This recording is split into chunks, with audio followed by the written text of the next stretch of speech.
예, 여러분 반갑습니다. 오늘 보실 이미지입니다. 빠르게 시작하겠습니다.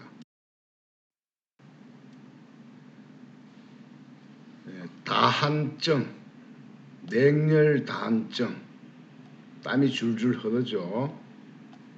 피부가 또 괴사,紅斑점이 생기기도 합니다. 자, 행복한 생활 이야기, 내가 만든 질병은 내가 고친다. 이번 119번째 이야기는 수족 냉증을 완벽하게 해부하는 2부편입니다. 다한증에서 허혈까지 과정, 정세를 살펴보겠습니다. 수족 냉증의 진행 과정은 첫 번째는 수족 냉증, 손끝부터 서서히 차가워지기 시작해서 발목까지도 이어지죠. 그 다음에 2, 3년 지나면 이게 냉열, 손은 찬데 손에서 노폐물, 요산, 땀이 줄줄 물이 흐릅니다. 이러다가 또 한 4, 5년 지나면 이제 수족 온열, 서서히 손에서 열이 나기 시작해요. 그러면서 또 땀이 나기 시작합니다. 그러다가 마침내 허열, 거진열이죠. 수족 온증으로 갑니다. 손발이 뜨거워서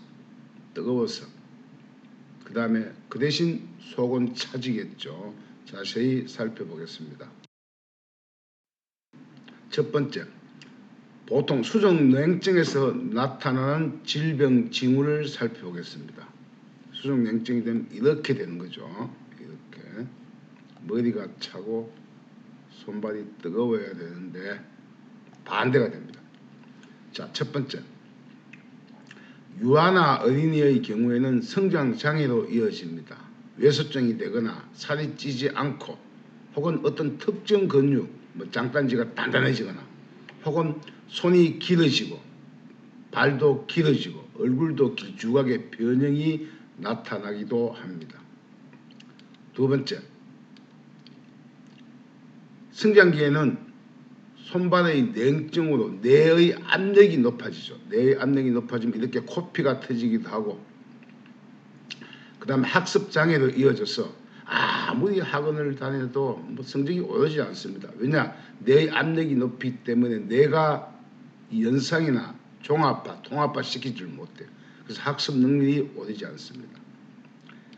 세 번째는 또한 이제 이 아랫배가 차니까 밤에 오줌을 싸거나 여성인 경우에는 아랫배가 차가워 생리에 이상이 있거나 또 또래에 비해서 갑자기 겨드랑이 사타구니에서 털이 먼저 나거나 여기에 또 습진이 생겨날 수도 있습니다. 즉 노폐물이 빠지고 한다는 이야기죠. 네 번째, 이 혈액순환 장애 부위가 심해지면은 그 부위의 피부가 시커멓게 자꾸 변해요. 또한 이쪽에서 피부 염증이 또 나오기도 시작합니다. 그래서 머리나 목덜미 뒤에 부스럼, 액취, 발냄새, 아토피 현상 등 피부 질환이 잦습니다. 피부에서 염증이 막 나오기 시작해서 발악을 하는 겁니다. 다섯 번째, 이제 피부가 검게 변한 부위에는 손이나 팔, 다리, 발가락 위 등에 털이 나기 시작합니다. 왜? 이 혈액순환 장애가 되면은 이 단백질, 이 케라틴이 굳어지죠. 굳어져서 그 다음 이게 털로 바뀌어요. 왜 털이 났냐? 이게 온도 조절을 못하니까 털로서 대신하는 거예요. 그래서 보온과 보온행을 위해서 털이 점점 굵어지고 길어지게 됩니다. 여섯 번째, 뇌의 압력이 높아 무슨 일에도 짜증을 내고 화를 내거나 성격이 비틀어지기도 하고 날이 갈수록 밤만 되면 점점 악몽, 무서운 꿈을 꾸게 됩니다. 건강이 좋아지면 꿈이 부러워지고 더 건강해지면 꿈을 꾸지 않게 됩니다. 일곱 번째, 이런 상태는 여성인 경우에 치료하지 않으면 평생 수족냉증으로 살아가기도 합니다. 혹은 나중에 아기를 가져서 출산할 때 하혈을 많이 하면 노폐물이 많이 빠져서 수족냉증이 고쳐지기도 하는데 평생 가는 경우가 많아요. 남성인 경우에는 보통 어떠냐? 이게 차가운 상태에서 다한증, 이 땀이 줄줄 나는 체질로 바뀌어가게 됩니다.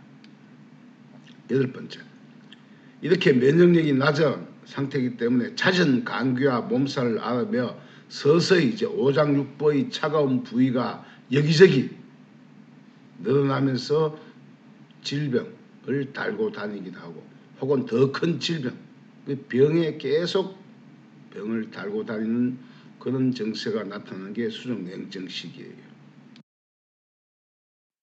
자, 두 번째, 이제 수족냉증에서 냉열, 냉증에서 다한증에서 나타나는 증상이다.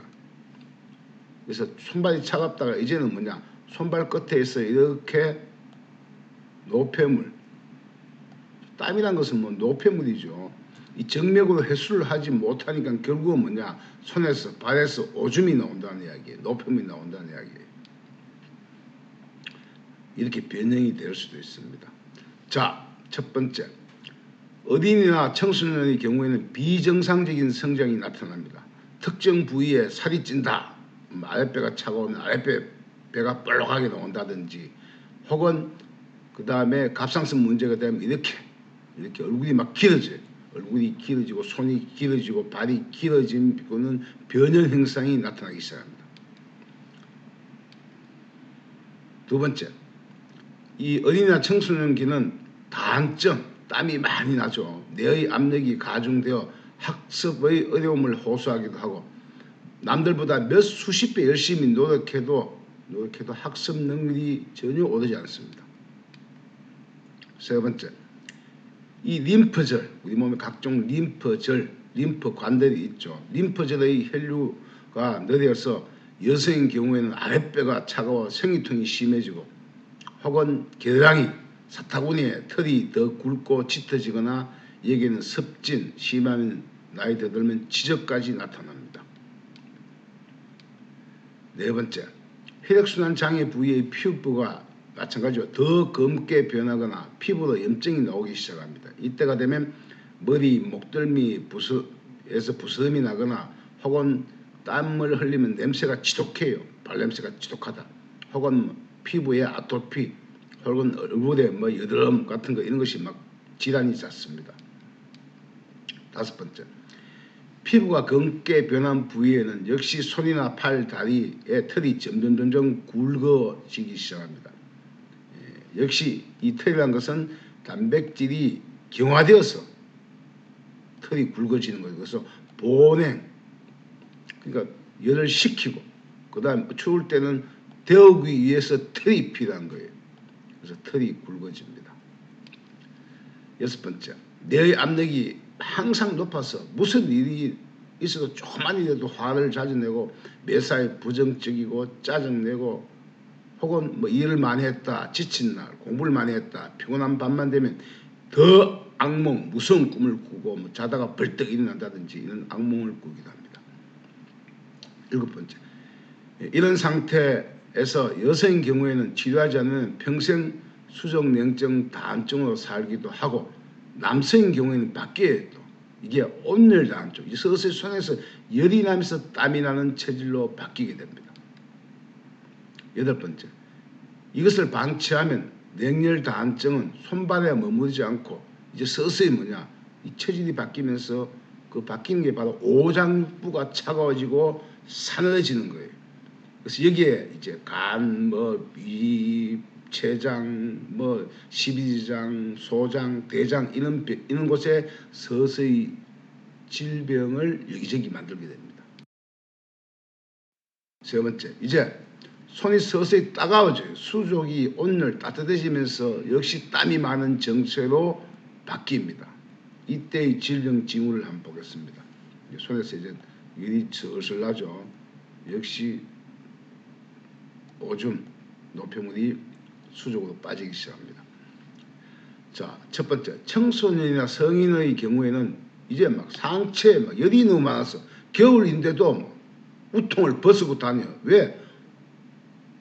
심장에 끼는 열이 발, 손으로 못 가니까 막 위로 확 솟구치는 그런 현상이죠.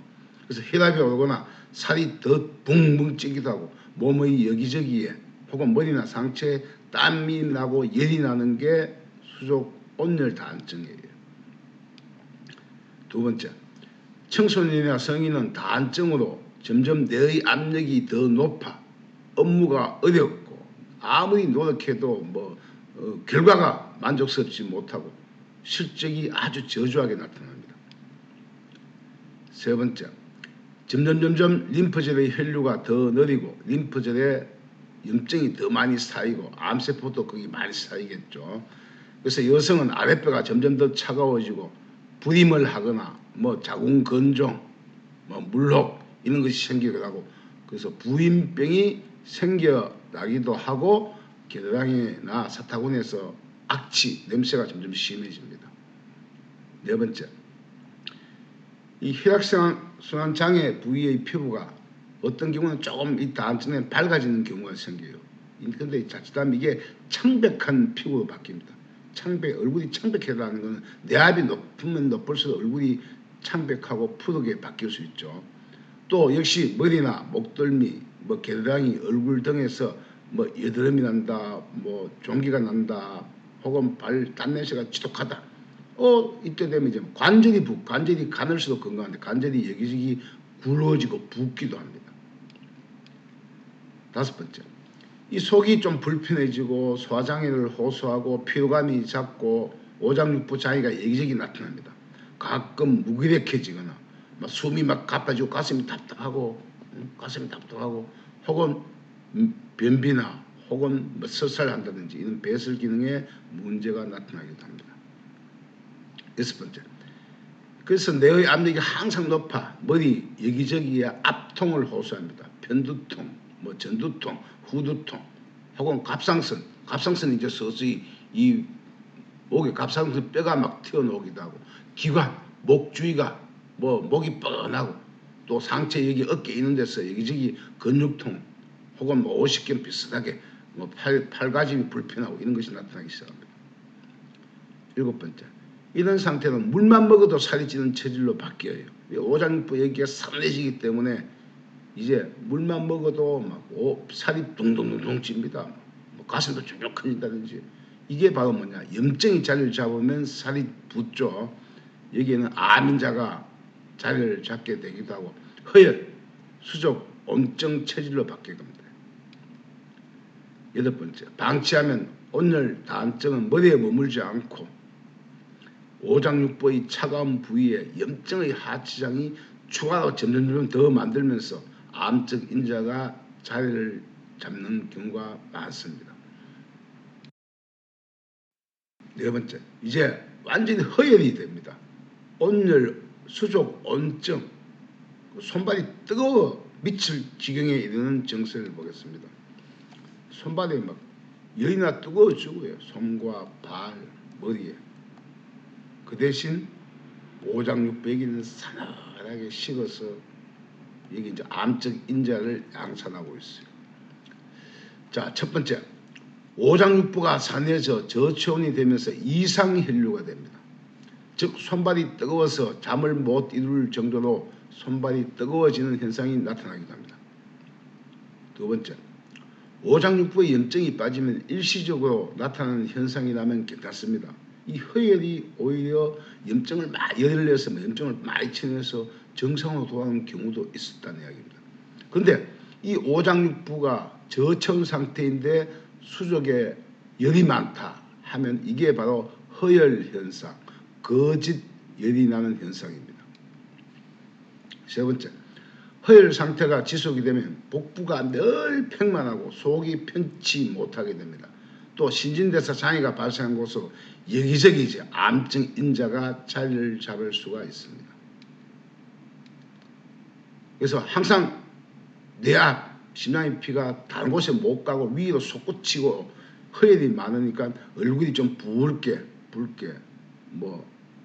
안면 홍조가 생긴다든지 혹은 기가 좀 이상해진다든지 혹은 얼굴이 반대로 아주 청백해질 수도 있어요. 복부 여기서는 항상 땀이 제일 먼저 나고 등짝에 땀이 나고 겨드랑이에 땀이 나고 그 다음에 안압이 높아서 눈이 막 충혈되고 이런 현상이 생겨납니다.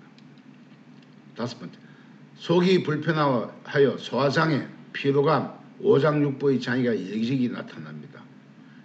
이때가 되면 뭐 덩치는 큰데 허약하고 비실비실 무기력해져요. 또 혹은 숨이 몹시 숨쉬기가 몹시 힘들고 역시 배설 기능에 문제가 나타나기도 합니다. 여섯 번째, 뇌의 압력이 항상 높아 머리도 역시 압통, 편두통을 호소하거나 갑상선이 점점 튀어나오고 목덜미가 뻐근하고 기관이 혈류가 느려서 뭐 소화장애부터 해서 그 다음에 뭐 호흡기성 질환이 여기저기 나타납니다. 또 뭐 여기저기 막 근육통이 막 나타나기 시작해요. 일곱 번째, 이런 상태는 여성의 경우에는 치료하지 않으면 서서히 오장육부에 여기저기 이상세포가 생겨서 암인자가 자리 잡게 되기도 하는데 근데 이게 뭐냐, 이러다가 출산할 때 하해를 많이 해서 체내는 염증이 다 빠져나갔다. 그럼 오히려 이제 수족 염증이 고쳐지고 손발이 포송포송해져서 정상을 찾는 경우도 있습니다. 이것을 방치하면 이 허열, 거짓 열은 머리에 머물지 않고 반대로 열이 난 만큼 오장육부는 차가워진 부위에 염증의 하치장이 추가로 만들어지면서 이제 뭐 암적 인자, 췌장암, 간암, 위암, 대장암 이런 것이 자리를 잡게 되는 경우가 많습니다. 자, 그러면 수족의 이상에서 나타난 질병들을 한번 간추려서 정리하겠습니다. 자, 정상적인 혈류, 그 다음에 수족냉증 혈류, 정상 혈류, 수족냉증 혈류, 이상 혈류죠. 이미지 잘 보시면 상태가 어떤지 알 수 있습니다. 자, 이렇게 수족 이상해지면 일단 뭐냐, 차가워진 부위에는 일단은 거기서 적혈무 조혈묘세포가 적골수에서 항골수로 바뀌면서 이제 오히려 이상세포를 만들게 되어 있어요. 그러니까 건강한 적혈구나 백혈구를 만들어낼 수가 없어요. 그게 바로 질병의 시작이죠. 자, 첫 번째, 손과 발이 차가워지면 코피가 터지거나, 뇌압이 높으면 코피가 터지죠. 혹은 기가 뻥하다. 그 다음에 비염이 생겼다. 전부 이게 뇌압이 높은 거예요. 그래서 충격의 원인에 따라 각기 다른 조직의 염증의 하치장이 만들어지면서 질병을 만들어냅니다. 코피 터지고 비염 생기고 안압이 높아지고 시력이 나빠지고 이렇게 된다는 겁니다. 이렇게 코피가 터지는 거죠. 자, 근데 이게 손에는 또 어떤 현상이 나타나는가? 손에서는 수족냉증에서 손에서 노폐물이 빠지는 단증으로 바뀐다 했죠. 그래서 왜 빠지겠어요? 정맥으로 노폐물, 찌꺼기, 요산, 노폐물, 오줌을 정맥으로 대수해서 소변을 못 빼내니까 이까지 가져오기 너무 먼 거예요. 그러니까 아예나 모르겠다 하면서 손에서 바로 노폐물이 막 질질 나오는 게 단증이에요. 그래서 땀이 나는 경우도 있지만 반대로 또 거기에 습진이 생기거나 혹은 손바닥의 무좀, 홍반점 혹은 피부 괴사로 이어지기도 합니다. 예를 들면 난 어릴 때 이마에 바위를 부딪혔다. 그러면 나중에 커서 이마 다친 염증이 많으니까 여기부터 탈모가 시작돼요. 지난번에도 이 이마에 염증 나온 사진을 보여줬죠. 그래서 손따기를 치료하고 나면 뭐냐, 이제 염증이 피부로 막 발아가던 게 막 줄줄 나오게 됩니다.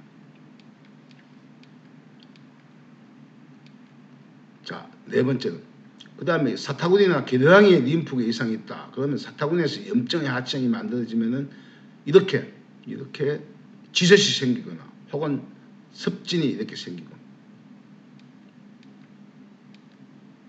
다섯 번째, 이 염증이 간에 모이면 간이 부어 간염이 되거나 간암으로 바뀝니다. 염증이 또 머리에 집중되어 모여서 뇌압이 높으면 두통이나 편두통, 지체장애로 이어집니다. 이러한 염증이 폐에 모였다, 가슴에 모였다 그러면 속에 있으면 폐암이 되고 그게 겉으로 나오면 유방암이나 가슴이 이렇게 점점 커져요. 커지는 것들은 무조건 그 안에 염증이 있다 생각하면 됩니다. 그래서 살이 찐 부위는 전부 살찐 것이 아니고 염증으로 차 있다 생각하면 돼요. 이게 심해지면 이 염증의 한계가 지나쳐서 백혈구가 무제한 정식되기 시작하면 이제 이게 백혈병입니다. 따라서 수족냉증을 고치면 백혈병은 자동으로 사라지게 됩니다. 자, 28강 돼 있죠.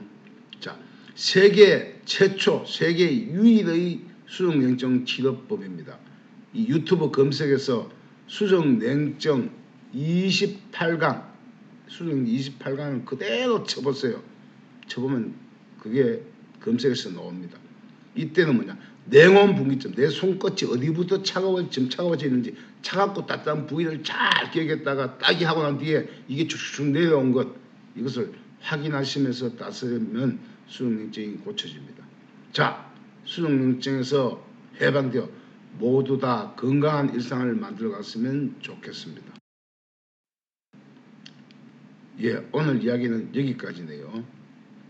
자, 이야기 마치기 전에 구독, 알림을 눌러주시면 다음 강의를 쉽게 들을 수 있겠습니다. 행복한 생활 이야기, 내가 만든 질병은 내가 고친다. 다음 120번째 이야기는 햇빛을 보지 않으면 다 죽습니다. 햇빛을 보면은 면역 기능보다 시력이 좋아지고 피부가 고와지고 하는 그 햇빛을 통한 건강관리와 면역력을 키우고 질병을 치료하는 방법을 제가 말씀을 나누도록 하겠습니다. 예, 긴 이야기 경청해 주셔서 감사합니다. 건강한 시간 되세요.